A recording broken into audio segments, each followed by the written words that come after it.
Okay, everyone, welcome. Really excited to actually make sure that before you meet someone like Eli, 5 to 10 business days prior to you moving into your property, you don't want to be surprised of any last minute costs. You want to know exactly what you're signing going in, and you want to just make sure this is the right decision for you. So, Eli, first of all, welcome. Really excited to nerd out for the next 5 or 10 minutes on these things that people probably might be losing sleep over.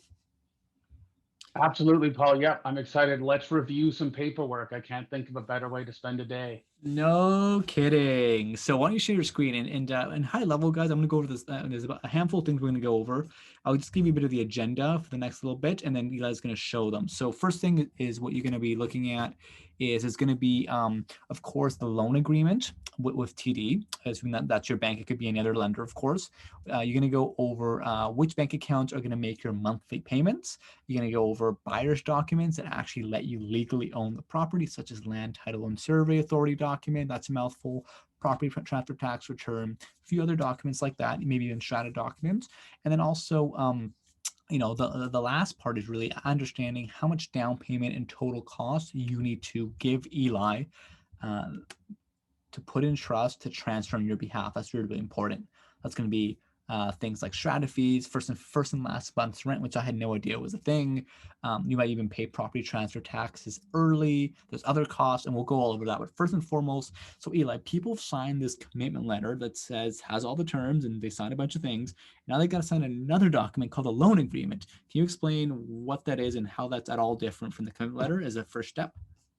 Sure. Yeah. So a commitment letter is what you sign with a broker like yourself that sets out sort of the high level details of your mortgage, how much money you're getting on the mortgage, what interest rate you're paying, and then a general idea of what your monthly payments are going to be.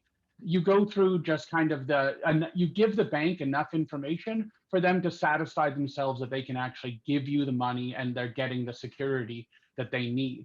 What you're doing with this mortgage loan agreement is one, reaffirming everything in your commitment letter, Mm, also agreeing to anything that may have changed in between signing the commitment letter and now. right. And then you're really getting granular on what is going on with your mortgage. So Okay. this is the time when you actually see all the hard numbers come through. So I took this. This is an anonymized TD mortgage. These are real mortgage docs that Mm, I've changed, to your name, there you go. and Boom. just yeah, Good just rate. change some of the info so that we can Cool. have this example here. Yep. And so you can see your principal, your interest rate, when you've got a 5-year term, you got your money, January 26th, your payments start in March. So that's something that's a bit different is, you might move in end of January, but your mortgage payment, you'll have a little baby $122 mortgage payment come out February, and then your big one starts March. And that's So because unlike technically speaking, when they advance the money January 26th to February 1st, they're charging interest like the day of. So that's going to cover that little period. And then it seems like it's kind of like the opposite of rent. You actually pay your first mortgage payment about a month after you move in versus if you're renting, you pay the first day of the month, right? Yep, and that's Okay, interesting. yep, that's a great way to put it. So um, you go through again your amortization period. A lot of this stuff they will have heard from you, but this Hopefully, is just yes. they will have they just lay it out again. So of course, huge prepayment privileges. Want to Mhm, flag that for people. mhm, And then this is sort of the fine print that is actually really important for people to go through because it tells you two important numbers. One, mhm, the total cost of borrowing.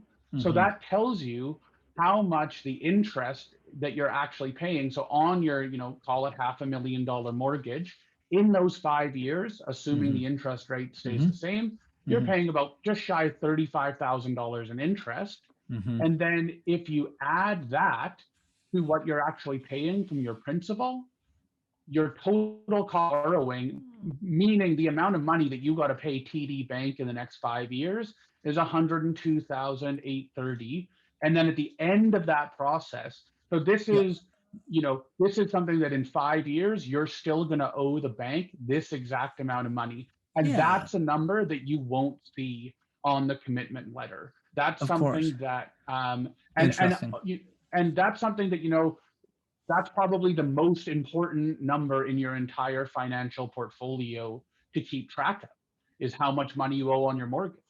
Sure. So so this commitment letter, or this mortgage loan agreement, is TD saying once and for all, and you sign it in front of me so that I can answer any final questions you may have. And then it also just goes through in longer detail your obligations as a mortgagor. So, you have to keep your property taxes current. You have to pay the bank back. And if you don't pay the bank back, they can take your house, or they can seize Sure. assets, or they can do, a lot of different bad things to you and your finances if you don't pay your mortgage. So it Got talks it. about renewal agreements. It talks about, a big thing with TD is their collateral charge, to allow a little bit of Of course. flexibility in Hmm. financing and refis and all of that. Got it. So Um, Eli, yeah, let's if we're gonna just keep moving along here. I know we could talk about sure, this literally all day, but yeah, those are a lot of things that I will review with people. But of course, you're gonna go into more detail as a final blessing, and if people have questions, they can ask it on the spot. Let's show them what the pad form looks like. So where the money is sure. actually going to be taken out of their account, just so they can see. So guys, just as a summary, commitment letter and the loan agreement are basically the same thing. The loan agreement, which is what Eli just showed you, is a bit more granular. You can change your payment frequency if you like, last minute. That can be done. And then also you're going to find out that you see from this example, if you're paying $100,000 in the next 5 years, about a third of those $100,000 is just pure interest to the bank, and you're paying about two-thirds of the 100,000 is paying down your principal. So just keep that ratio in mind. Won't always be exact, but just something for you to know. And then yeah, I mean, so Eli, I come and sign with you. I need to, I guess, transfer money to you, which is mainly what my down payment, and other Yep. costs like that. Now, sorry, before that, it comes, so the monthly mortgage payment or biweekly, whatever I choose, comes out of a certain bank account. So that's just a regular Yep. pad form, pre-authorized debit It's a form. And regular pad form. okay, You just bring me, if you don't have a check, you bring me your pad form from TD Bank or whatever you bank you're can using to pay download it your. online. Mm-hmm. Yep. And so I need that. So that's one thing you always got to bring to my office, so that I can attach it here and they know where the money comes out of. And then of course you got to put money into that account. And then Uh-huh. this is, yeah. So generally, you pick your mortgage payment frequency, in the commitment letter or at the bank. Yep. And but you can change it right up until this point. So Yep. this goes through, because you've elected for monthly, the bank put the monthly payment as the default. Right. So if you wanted to keep monthly, you just take this form, you just sign the bottom, and it's all good. But if you want to change it to you've got six other options here, I should Sure. say. It shows you what if you pick rapid biweekly, you're out 855.90 Right. biweekly, right? And then of course that would change the cost of borrowing. That would change your total principal payable at the end of the term. So, Yeah. so that's something that if you're coming into my office and you're thinking about changing your payment frequency, you have to realize that all the numbers on your mortgage loan agreement Right. may change slightly, Right. because they prepare everything based on the information they have in that commitment letter. And if Yeah. things change, and I'm happy to give people the new info, but it's not going to be before they leave my office. It's going to Of be, course. Yeah. the next day or something like that. Yeah, and Yeah, that's reasonable to expect. Okay, cool. Now people are now going to be going over some documents to legally own the property. Let's go over those really quick. These seem like sure. you don't need a whole lot of preparation for them. You just need to be primed on what to sign, and let's just go over this Yeah. really briefly, just so they know what to expect. So this is, there's really only three documents. This is probably the most important one. This is the actual mortgage. So when people say, I've got a mortgage, what you really have is this 3 or 4 page document registered Mm, in an office. It's actually completely digital nowadays. thank God. You don't have a wet ink signature or anything like that registered. So you can see it's basically got your name, PD's name, and my name as your lawyer. And then Mhm. this is where TD registers their collateral charge of the prime plus 10. So you Mhm. won't ever see the interest rate that you have negotiated with TD. is private between you and TD. They register the collateral charge, and that's all that anyone knows. So they don't know what your, if you got a great deal on your mortgage because Paul, you grinded it out for the client and got them the best interest As we rate they do, of can. course. So that stays private between you and the bank unless people go on social media raving about it, as they tend to do. This is something that 99% of people just sign. It's a transparency declaration, just saying that you're not buying it on behalf of a trust or a corporation that you're not telling me about. That's more of an issue with investors in property. And then the last thing, of course, the government takes the property transfer tax directly out of my trust account the very moment that I register. You don't get any leeway or any time to pay. You got to pay on completion day. And so you can see PTT form talks about the fair market value on which it's charged, and then says, okay, so on your purchase you're paying 10,400 PTT. And those are really the only documents that you sign as far as. And quick one, if you're in Ontario, by the way, and I think even part of Quebec too, they hit you twice here. Hey, it's the municipality charges PTT or land transfer tax, and so does the province. I know I think in BC it's just the province, but it's kind of insane how in places like Toronto it's a double. But anyways, topic for another day. But just an FYI. Yeah. Cool. Yeah. What else? So all of that basically results in this document, the statement of adjustments. The big one.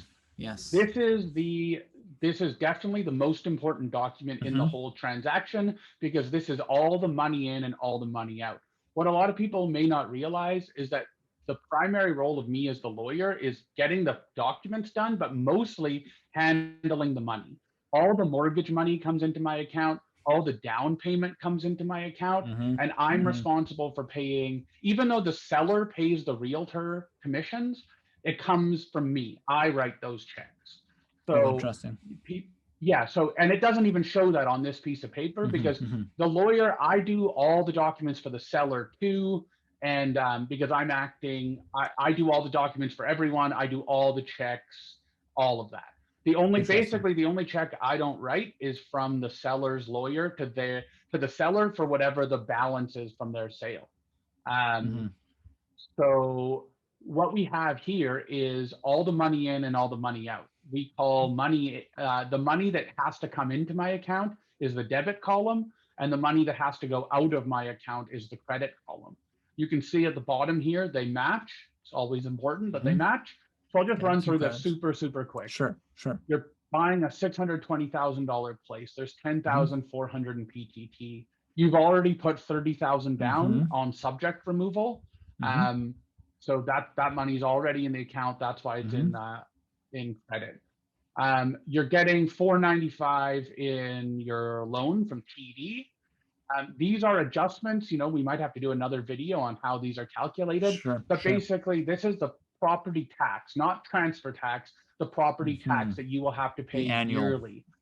So because of the way it works in Vancouver, you have to pay an advanced levy in February. So I'm required to take care of that. The bank requires me to do that so they know that it's taken care of. So while you're moving your stuff into your fancy new place, you don't have to worry about $800 getting flipped over to the city of Vancouver.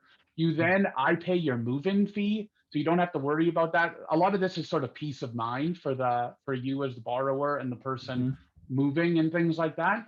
So you've got a couple move-in fees, your strata fees, and then everything from here on down, that's my fee. So you can see, even though I'm doing all the paperwork and all the work, my fee is just another line item here.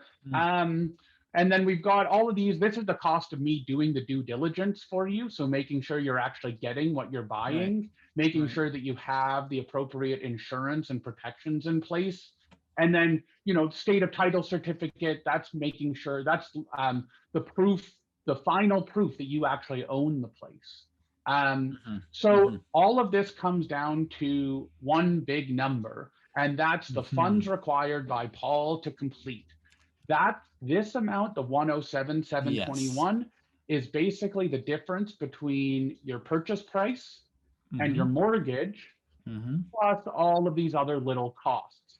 So you Right. can see your $620,000 condo here is Mm-hmm. actually costing you $633,712 on purchase day, right? This doesn't Right. include the cost of borrowing, anything like that. So about Um, $13,000 of closing costs, which is the PTT plus the legal fees plus things that hopefully I prime people about early before. Yep, things like prepayment of property taxes, and the month in which you move in really can change the amount of property Of tax. course. Yeah. Interesting. It might, if you move in June, this might be $50 because the property tax is already paid, and then the next cycle starts in July. Hmm. Um, so basically, you take your full closing costs, you minus the amount of the mortgage and the amount of the down payment or the deposit, I should say. And then you've got to show up to this meeting, or if we're doing it on Zoom, you have to deposit Hmm. it into my account. Hmm. $107,000, right? And Okay. so a lot of Woo. people, and so if you didn't know about property transfer tax at 10 grand, Imagine that number surprise. might Jeez. yeah, so it's good to know that where all the numbers break down. But basically, you want to know, other than your cost of borrowing from your mortgage side, you really want to keep track of what your total cost is, Cool. because yeah, and also when you go to sell the place, compare the two numbers, figure out how much money you actually made. Not, it's not just sale price versus purchase price, right? It's actual cost of acquisition versus actual money that you get. Yep. So that's 100%. really, and then the only other thing I wanted to flag for people is even though I am I would be your lawyer in this transaction, I do work for the bank as well. So I'm the lawyer for both of you, and I can do that because there's no conflict of interest so long as everyone's on the same side. So if anything were to happen where you got in a disagreement with TD or they were foreclosing on you because you didn't pay your mortgage, I actually just wouldn't act for either of you because I've acted for both of you on the same team before. And that's just important so that people know that I have to look out for everyone's best interest, the Mm-hmm. bank and the borrower, and that works well. Just wanted people to know. Cool. That's great. Well, thanks for that, man. I guess as you unshare your screen, I'll start to kind of wrap up sort of final thoughts. So basically, people watching this, I know we went through a lot. Look, 5 to 10 business days before you move in, you will likely talk to Eli. Remember, you will only get to meet Eli if you are what we call lender complete or broker complete, and that means all the conditions on the commitment letter have been fulfilled, and I've given you a green light, and then therefore Eli is instructed, which means he's given this loan agreement, and you can go and sign things, right? So we went over Yep. closing costs. We went over how the loan agreement and the commitment letter are slightly different, namely more granularity. And also, you can change your payment frequency if you so desire. But we recommend, of course, you've figured that out before, but it is possible. We talked about other documents you need to sign to officially be the owner of the property, and we went over costs. And one thing as well, which I thought was really interesting there, is sometimes with strata properties, you pay the first month of strata costs and the last month, meaning when you sell or move out, right? Or well, basically sell, which I thought was interesting. You will collect strata costs on behalf of people initially, but after that, they talk to the strata board and they have a PAD form that just takes out their funds, right? Yep. Yep. Some stratas get me to sign the PAD up front, but generally you can Interesting. expect to pay me at least the next month. So if you move in March, you can expect to pay me at least April strata fees, plus the move-in fee, maybe a deposit, an elevator deposit, Oh, something like that. But interesting. yeah, so definitely, if you're arranging your finances, think about budget an extra couple hundred, maybe even 1,000 or 2,000 in cushion, just in case you have to pay some of these property taxes and stuff up front, because you can't own the place unless I have all that money in my trust account. I can't file the documents. Of course. That's the I rules got I it. live under. So There that's you go. yeah.